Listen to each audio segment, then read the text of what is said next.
Hello, David. It's lovely to welcome you to the Gathering of Kindness this year. David Brewster from Cabrini Hospital. Thanks, Cathy. Nice to see you and have a chat about how you've been coping during COVID and what sort of things you've seen, and particularly about kindness, which both of us are really interested in.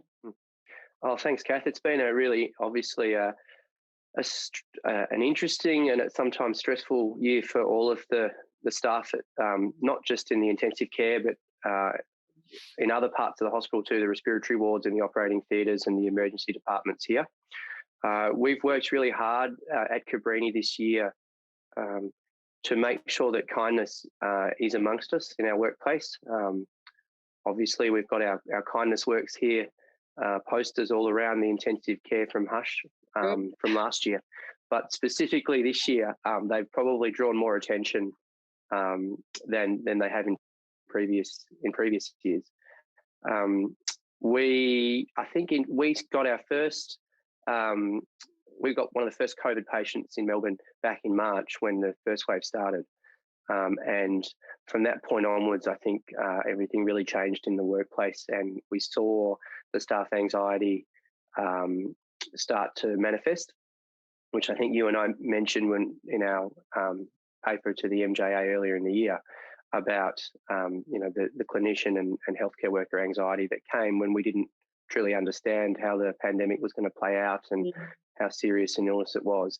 And particularly for those who were either older staff members or had partners who were also healthcare workers, those with young kids. It was for many reasons, people were very anxious, and obviously those who thought who worked on the front line specifically, so either on the areas where the COVID patients were going to be cared for or present to. But I must say, sort of 7-8 months down the track, and having cared for a lot of patients at Cabrini who have either been COVID positive through the intensive care unit, where we've had patients for many weeks at a time, some 5 or 6 weeks, and patients up on the respiratory ward, and those who were suspected but in the end did not have COVID. I think the staff have done an amazing job, and largely due to the kindness that's been shown, not just from the staff to each other, but from the administration at the hospital to the staff, and also from the members of the public and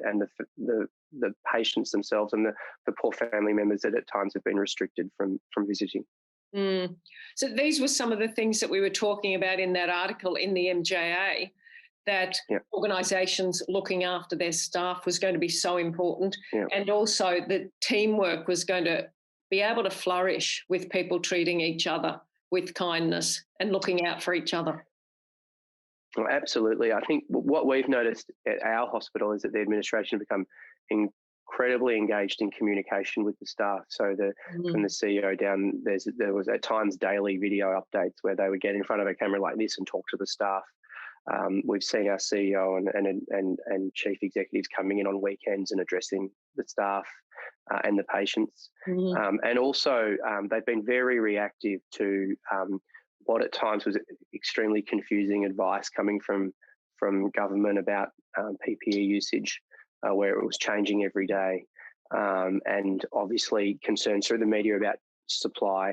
So the hospital early on were very open with the staff, very supportive, and set about a culture of staff safety and staff education. And one of the ways they did that was to try and break down the silos of departments and get the education around this new process we all had to go through about using personal protective equipment, and getting joint education programs between all of the departments, so intensive care, anaesthesia, emergency departments, rather than doing things individually. Had shared videos, shared programs, nurses and doctors all learning together and having daily sessions that were open to everyone. And also what we've seen, I think, from that is that the staff between those departments, the interactions have been significantly more positive and kinder than maybe what they have been historically. This is actually really inspiring and exciting for the future, I think, David. And one of the things both you and I have talked about at length is how do we sustain this into the future so we don't go back to those days where silos were such a difficult part of how we all work. It's really interesting, isn't it? And the fact that we've been unable to get together face to face in large groups to talk things through. One of the things I think obviously taken off is Zoom, that we're on now, has presented a real challenge, because we've had, even for the intensive care staff and the wider hospital staff, we've had COVID sessions where we have people come in and share their experiences and their anxieties and work through it together. And that's obviously more easier to do in a room, sitting in a big circle, but can be quite daunting staring at a computer screen and not really knowing who's listening. And those processes have been, the hospital has embarked on, have been sustained through the pandemic and seem to have delivered a lot of good to staff, and staff are saying that they've really interacted well with other staff from other areas of the hospital. And we've also seen a lot of the nurses from theatre being reallocated and retrained into intensive care. And we've seen other ward nurses again to emergency departments and intensive care, just in case the number of severe COVID cases really significantly increased during the first and second wave. And though that has led to them, I guess, appreciating each other's workplaces and skills even more. And there really has been a really good positive culture of kindness towards each other that's grown from that. That's just fantastic to hear. So, David, last year you talked to us about KISSBAR and the paper that you wrote about kindness at handover. I'd love you to share a little bit more about that, because I think that also is really important, given that there are now even more interactions between teams. How's that going to play out? And on the screen, I'll share that paper. Yeah, I think when we originally wrote this with Bruce Wack, who is a wonderful advocate of kindness in healthcare, and has had a very successful career as both a surgeon and an academic and an editor at a journal of surgery, and later on in hospital administration. So I guess Bruce has seen a lot of this over 30 or 40 years, and even myself in 25 years, going from a junior doctor up into a specialist and someone now involved in leadership, is that I think the culture is changing. I think what we saw 10 years ago really became almost catastrophic when it got to the point of the bullying and harassment numbers that the colleges found out with some of their surveys, that did lead to some pretty significant media attention, and obviously was quite detrimental to our health system. There will still be some bad behaviour occurring, but I am sort of noticing a much more positive change. Some of that will be generational, no doubt. Different generations come through. They have a different way of looking at life and each other. But I do think that the media attention around that, and the effort that a lot of people have gone to at the colleges and at the individual health services and at places like Hush to bring the attention of kindness and positive behaviour to everyone has had an impact. And hopefully this pandemic, which has been awful for the world, may have a positive lining, in that it may have forced some really positive interaction between staff, and it may hopefully post-pandemic lead to a much better culture in how we treat each other, specifically as we engage at work. And the reason we chose handover as the catalyst for kindness when we wrote this was because that's when we're forced to all sit down and talk to each other. We must hand over the care of the patient from the ward and to the intensive care and to the theatre and back to the ward and eventually back to the general practitioner. And I think that the handover interactions between nursing staff as well and allied health staff, it can occur dozens of times per day per staff member. So it forces you to really sit down and think, how am I interacting with this person? Why am I terse with them or grumpy, or why am I making comments that are unhelpful? Where do these preconceived judgments come from? They're just at work trying to do their best as well, and maybe they've had a bad day. And I think once the pandemic's come, we all know that lots of staff have had bad days. I mean, you've only got to watch the news to know the emergency doctors have done a phenomenal job across Australia, and particularly Victoria, with what they've had to go through in all hospitals. It's not COVID patients that they've necessarily had. It's a number of suspected COVIDs where the nursing staff have had to nurse them in full airborne PPE until you have 2 negative swabs, and often that was 48 to 72 hours after a presentation in negative pressure or isolation rooms. this is not a year we all hope to have again, but hopefully it has forced many of us to really appreciate what everyone else does. And I must admit, personally, I have a huge respect for what the administration in our hospital has managed to do. Our executive medical director has essentially been on call for 9 months for 24 hours a day. Sounds like staff are feeling really supported, and that's sustaining them through this time. Oh, absolutely. I tell you, there's been two really good acts. I mean, the patients have been phenomenal. I mean, to be sick in hospital and not have your relatives allowed to visit. So we put iPads into the rooms of the intensive care patients, and we put FaceTime on it so they could have FaceTiming, particularly the SCOVID and COVID patients.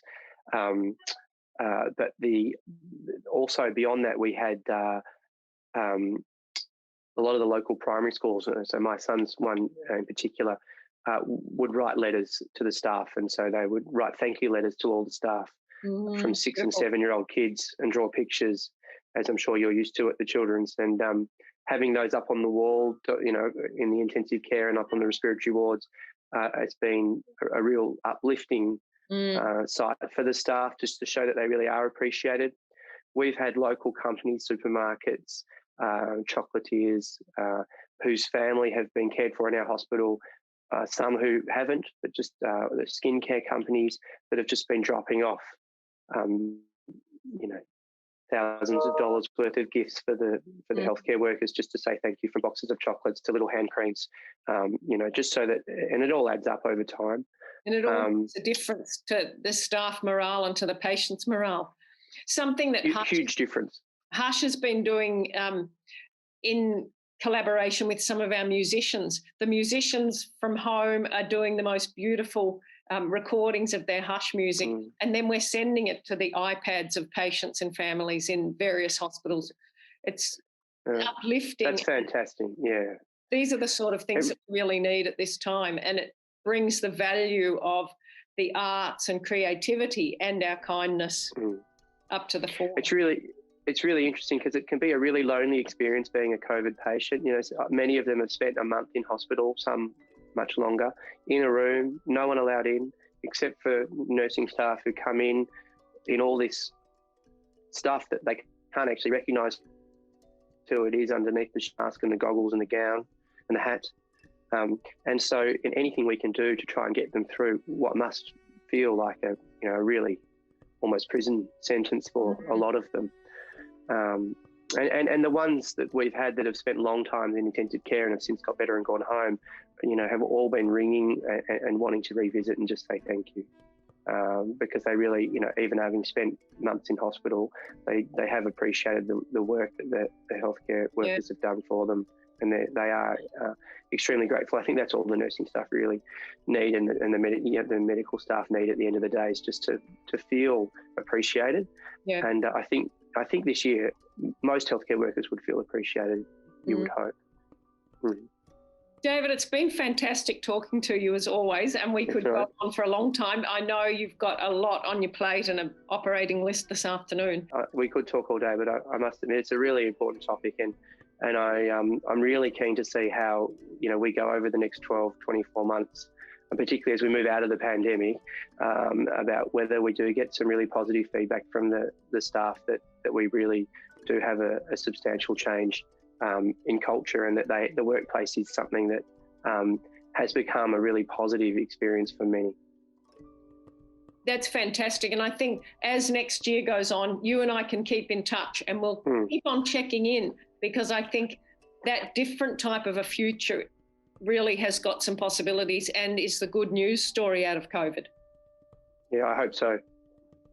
Well, thank you very much for joining me today, and I hope you can check into the Gathering of Kindness during the week of the 9th to the 13th of November, where we'll have lots of interesting chats and some really good discussions, keeping these topics going. So thank you very much, David. I'll be there.